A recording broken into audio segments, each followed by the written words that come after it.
একটা গ্রামে আরিফ নামে এক ছেলে ছিল। তার সবচেয়ে প্রিয় গেম ছিল ফ্রি ফায়ার। স্কুল শেষ হলেই সে মোবাইল নিয়ে গেম খেলত। অনেকেই তাকে বলতো, গেম খেলে কি হবে?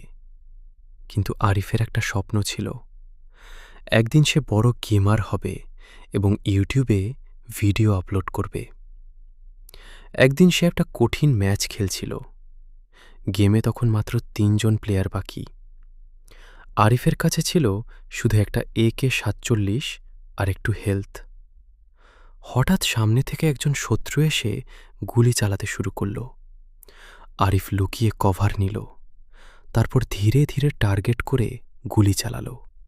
টাটাটাট! একজন শত্রু নকড হয়ে গেল। এখন বাকি শুধু শেষ একজন। গেমের জোন ছোট হয়ে আসছিল। আরিফের হার্ট জোরে ধুকপুক করছিল। হঠাৎ শত্রু পিছন থেকে আক্রমণ করল, কিন্তু আরিফ দ্রুত ঘুরে হেডশট দিল। স্ক্রিনে লেখা উঠল, বুইয়া!